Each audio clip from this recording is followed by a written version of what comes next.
two vast opposing armies stare across the battlefield towards each other. On one side we have the foul, sneaky goblins, and on the other we have the proud, noble dwarves, each with a very different mission in mind, but effectively the same outcome. Over here, on the goblin side of the battlefield, it has been rumoured that a large stockpile of rocks, perfectly sized to be thrown by the goblin big rock throwers, has been stockpiled in this area here, so the dwarves would very much like to take possession of that and stop these ill-shapen rocks from landing on their camp. On this side of the battlefield, it's rumoured that the dwarves have created what you might call an animal farm of sorts, where various animals are being trained to believe that they are in fact badgers, so that the dwarves can ride them into battle when the actual badger supply has dried up a bit in this area due to the weather. In addition to that, both sides will be attempting to claim a couple of minor areas along the centre of the table here. So that is of course the occupy scenario, where at the end of the game, controlling one of these three central objectives here will be worth 1 victory point, and controlling the main objective in your opponent's half will be worth 2. Controlling your own is worth nothing. So it's all about stopping the opponent from taking it, to stop them getting those 2 valuable points, and gaining control of the battlefield. So, let's go through the forces. Starting with the dwarves, and you'll notice there's quite a large empty space up until about halfway across the table where their army begins, so very compact setup here. So what have we got? Yeah, so as you say, sticking together as one lump, heavily outnumbered and outflanked, the dwarves, starting off with a greater earth elemental. He's the big guy here, and then next to him are his little smaller cousins, the horde of earth elementals. Just in front of those guys, we've got a troop of berserkers. In the middle, nestled away there, just behind the hill, is a Brock Lord. And he has got the blade of slashing on that little Brocky Badger. I believe you said he was called Mr. Slashy Pants. Mr. Slashy Pants, indeed. At the back of this little group here is an army standard bearer, a berserker army standard bearer, just to keep the theme. And he has got the banner of the Griffin. So he's giving rallying 1 in a 6-inch bubble there. Moving over slightly to the hill, we've got another troop of berserkers. And behind them, a regiment of berserkers. So berserker crazy. And this regiment have the Brew of Courage. So they're -1 nerve to their rout rolls. Then next to them we have what look like some elves. But as Andy said, with the animal experiments that are going on, these are actually horses that are being tricked and converted into badgers. And behind them is a king on a large beast, just to keep some kind of order. And I should mention there that unit has got the Brew of Haste, so they've still got the speed of the horses. And next to them, another regiment of Brock Riders. This time they are Brock Riders, and they've got the Caterpillar, so they are a bit more Pathfindery.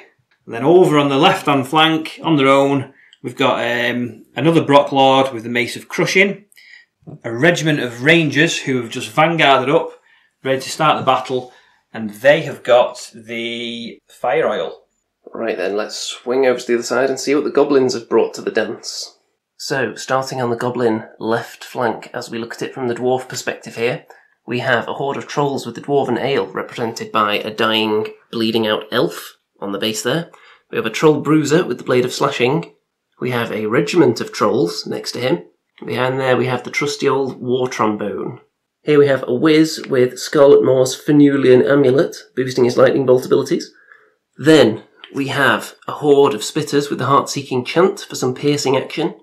We have a flagget with the Holy Hand Grenade. And there we have this gigantic ball, which is representing a big rock thrower for the purposes of this game. And there's another one along there as well. So 2 in close proximity to each other. Down here we have another whiz. This one has Wind Blast and the Zephyr Crown to boost his Wind Blast. We have a troop of more beasts. We have a giant. We have a mincer right behind him. We have another troll horde with no upgrades. We have another flagget, this one with the diadem of Dragonkind. And all the way over on this flank we have a regiment of Fleabag Sniffs, another big rock thrower on the hill, and a rabble regiment. Way out there on their own, so it's questionable whether they'll actually get back into the game. Look how far away they are from the enemy here.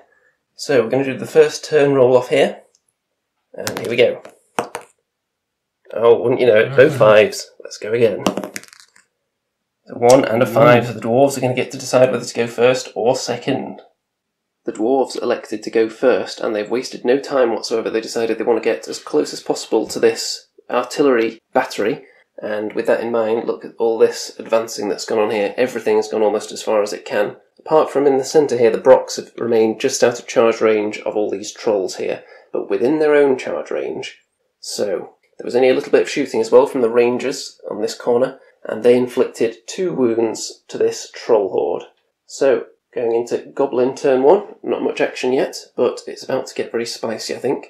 Goblin turn 1, and as you can see, neither of those 2 wounds were regenerated by the troll horde, and then, mostly, around here, everything has stayed pretty still. A bit of movement shenanigans with the wizards and the flaggots as well, have run around the back line a little bit.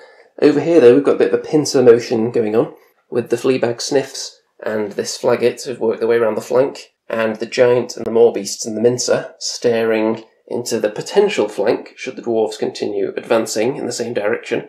And it was really all about the shooting phase, so all 3 rock throwers fired into this unit of extra speed Brocks, and one of them hit and did a few points of damage, and then these guys, these lowly spitters, actually did a ton of damage. I think they did about 8, so they did way above average, and then a lightning bolt also chipped on a bit as well. Couldn't roll enough with the nerve to remove them, but they are heavily damaged now, heavily compromised.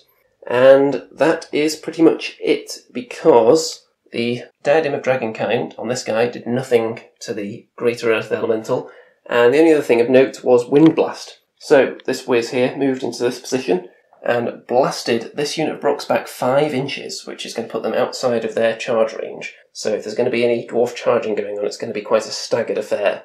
But with this unit being so damaged, they're probably going to have to attempt to do something before they die.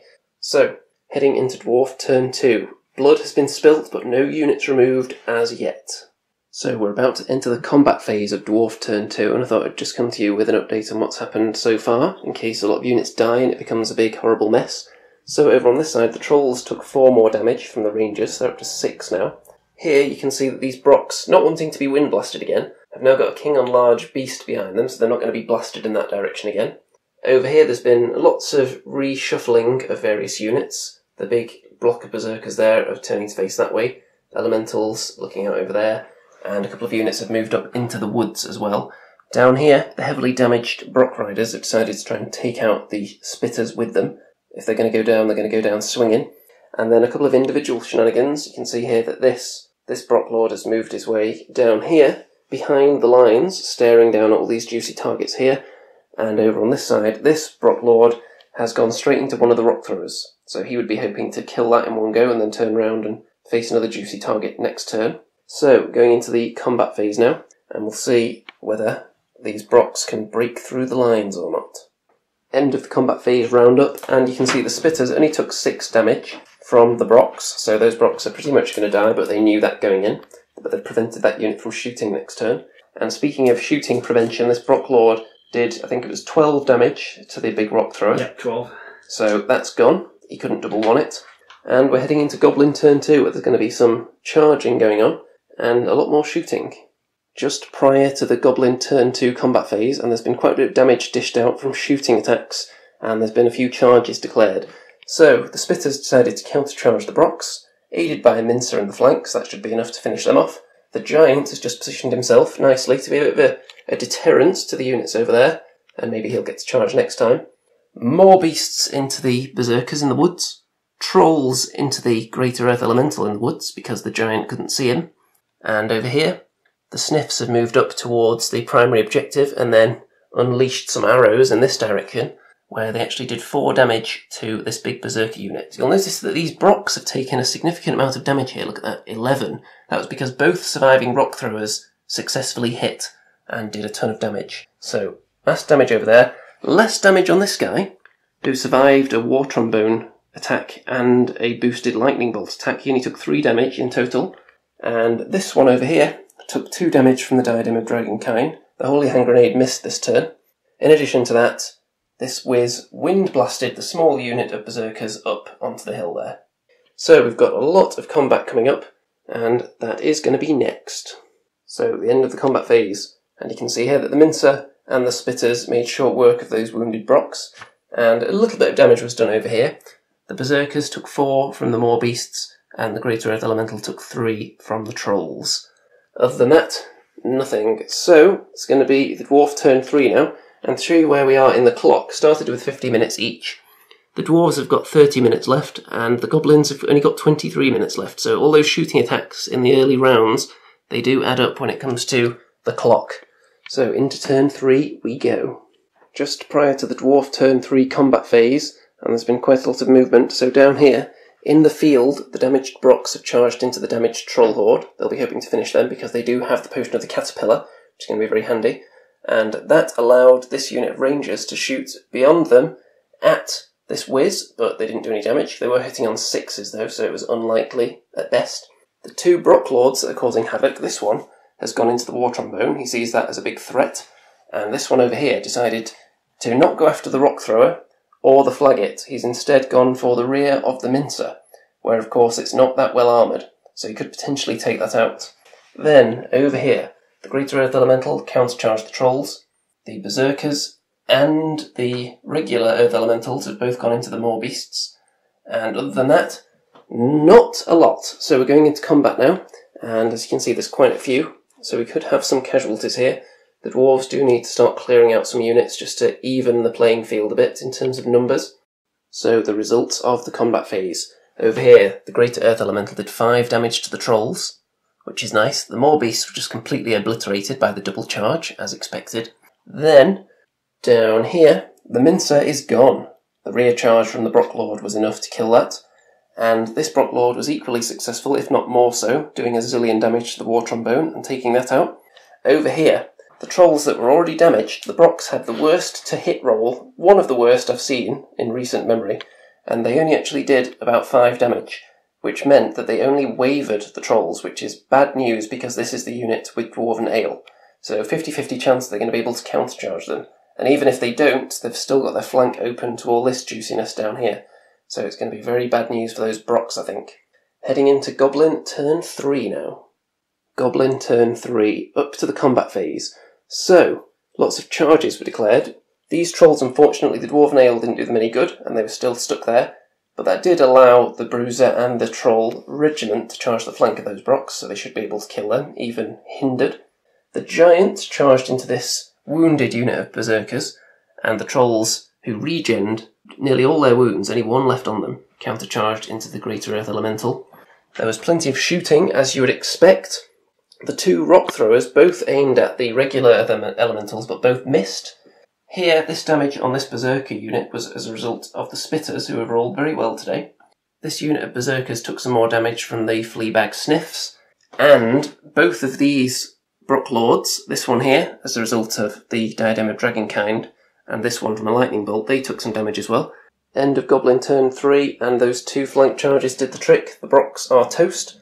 Over here, you'll see that the Giant didn't quite kill off this Berserker unit, so they can still hit back. They were just 1 short of being obliterated. Over here, the Greater Earth Elemental is up to 7 damage in his duel with the Trolls. So overall, it's still looking pretty close. Let's look at how the scenario is at the moment, because this objective here, a secondary objective held by the Goblins. There is a secondary objective over here held by the Rabble, so that would be 2 victory points. The central secondary objective is not held by anyone, I think, because the Giant and the Berserkers are both within 3 of it.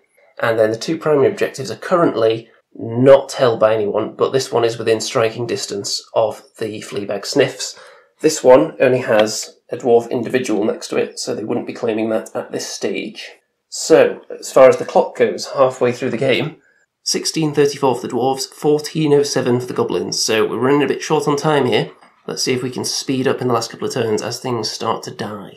Partway into Dwarf turn 4, and the main news so far is that these Trolls survived this round of shooting from the Rangers. They're up to 12 damage, but they've only become wavered, just because the Mr. Troll Bruiser was there providing his inspiring presence. You'll see that he's been charged as well by Brocklord, and a Brocklord and a King on Large Beast have both charged into the Troll Regiment here. So he's trying to clear off the units that can take objectives at this stage, which may be a good move.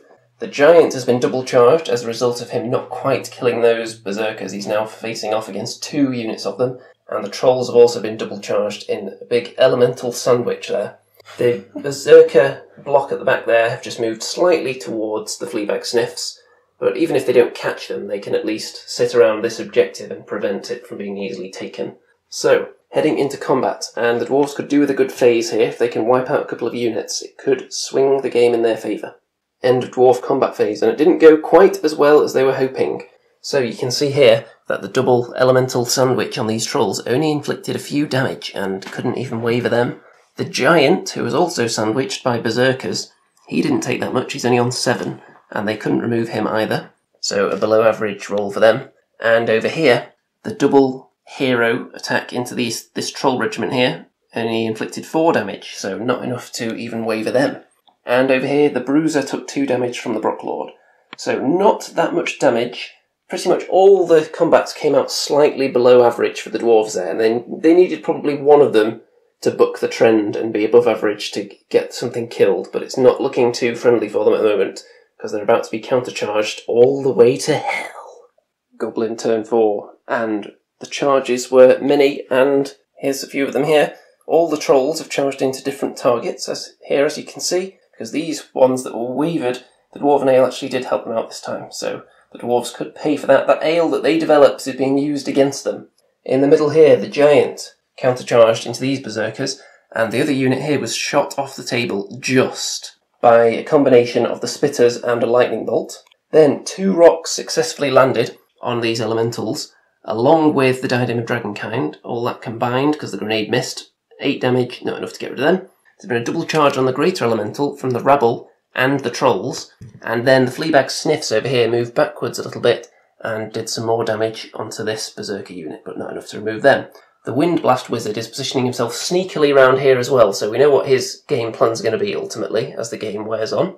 So, going into the combat phase, there's some big, juicy ones here, and the clock's ticking. So, the end of the combat phase, Goblin turn 4. You can see here that the Greater Earth Elemental is dead as a result of that double charge. The Giant killed off the Berserkers, but over here, this duel has continued. None of the Dwarf characters were killed off in any of these 3 combats here, so they're all going to be able to strike again. And it's looking very, very tense at the moment. At the end of turn 4, as far as the scenario goes, the Goblins currently hold this objective. Nobody holds this central one. Nobody holds this one, the Rabble moved off it. And the Goblins have not taken control of their primary objective, and neither have the Dwarves at this stage. The Goblins in the lead, but if we move over here and look at the clock, then you will see that the Goblins only have 4 minutes 28 left, the Dwarves have 8 minutes 13. So the Goblins are running low on time. Taking this many drops and then not losing too many of them is causing the clock to run down. So let's see what the Dwarves can do with turn 5 now.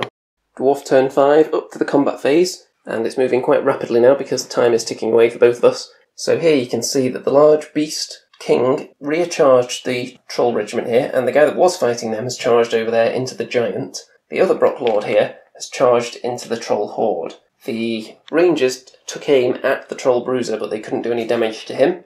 And over here. So, the Elementals have gone into the Trolls, trying to avenge the loss of their large brethren, and the Berserkers here have charged into the Rabble, trying to get rid of another potentially scoring unit. So, Dwarf turn 5 combat phase, and the waivers were plentiful. Over here you can see that the Dwarf King on Large Beast killed the Troll Regiment, but the Troll Horde have become wavered, and they're the ones with Dwarven Ale again, so it might not do that much. The Brocklord into the rear of the Giant only wavered him as well, so he can still countercharge while wavered, which does mean he can't flank charge the Elementals though, so that could be a big deal. These Trolls don't have any Dwarven Ale, and they have become wavered as a result of the wounds they took from the Elementals, and the Rabble have become wavered as a result of the attacks of this Berserker unit. So lots of wavering going on, and it's going to be Goblin turn 5. It's probably lucky that several units have been wavered because I'm running low on time here. Just prior to the Goblin turn 5 combat phase, and you can see here the Troll Bruiser has countercharged this Brocklord. These Trolls couldn't do anything because the Dwarven Ale abandoned them this time. Over here the Giant has countercharged this Brocklord, and there was various shooting attacks directed at these guys, the Berserkers, and the Elementals, but not that much damage was dished out. So just remember, still got to do the nerve rolls, actually. And then we'll go into combat. So there's not that many, thankfully, because I've only got about 2 minutes left on the clock, and there's still another turn to go. End of Goblin turn 5. And the Troll Bruiser didn't manage to do any damage, miraculously, to that guy, which is really unfortunate. And over here, the Giant did some damage to this guy, but only rolled really terribly, unfortunately, with the nerve rolls. I think I rolled 4. So it wasn't enough to get rid of him, just. So he's clinging to life, so he's going to be able to fight again this turn. And that is really it. So there's going to be 1 turn left each, possibly. We might get a turn 7. And I don't think either side are really hoping for that. So the Dwarves have got 243. The Goblins only have 52 seconds left, so I'd only be able to do the bare essentials in my turn, which gives a slight edge to the Dwarves here. So let's work out how we stand in the scenario. So this one is currently held by the Goblins. So there's 1 victory point. This central one is held by nobody. This one over here is held by nobody, so that's 1 so far. And nobody is holding a primary objective at the moment. So at this stage, the Goblins are in the lead. So if it ended now, they would win. But we've still got another turn to go. So Dwarf turn 6 coming up. Dwarf turn 6, and they used up all their available time. So if we have a turn 7, the Dwarves can do nothing. So, due to a terrible nerve roll, they couldn't actually kill these trolls despite a flank charge from the Rangers. And here, the Troll Bruiser took a bit more damage, but he didn't die either, so that objective is not in Dwarf hands. Over here, the Berserker Lord can only waver the Giant again, so that's not going to do any good in terms of claiming this objective. And the Trolls are dead, so that's good. Some nice kill points for the Dwarves there. So the Goblins have got 1 minute left and can't possibly lose the game at this stage, because unless it takes me 52 seconds to move these Fleabag Sniffs onto this objective. Okay, so I'll get back to you and see whether I manage to move my arm fast enough to actually get them there. So, Goblin turn 6, and of course the Fleabag Sniffs were able to leap onto the objective, uncontested, since the Dwarves had no time left. And the Giant did actually countercharge this Brocklord, but double wand him, wouldn't you know it? So no kill there. So that's going to be a Goblin victory of 1 victory point to nothing. So, the Goblins have been able to shut down that facility that was cranking out all those animals that thought they were badgers due to some serious brainwashing, and the Dwarves have been unable to take out the stockpile of rocks, which continued firing quite successfully throughout the entire game. So I'm liking this triple big rock thrower list. You can see the weaknesses of the list though, because some of the units don't necessarily help out in combat when it comes down to the big crunchy time of the game. But we'll see, a bit more tinkering perhaps required, and the Dwarves, despite losing both the Brock units, without them achieving that much, they did alright in the end with the rest of the units without that assistance. The Elementals, I have to say, did a pretty good job in there with their high defence, and the Heroes were quite a nuisance throughout the game. So, that's that. Let's have a left-handed handshake in there.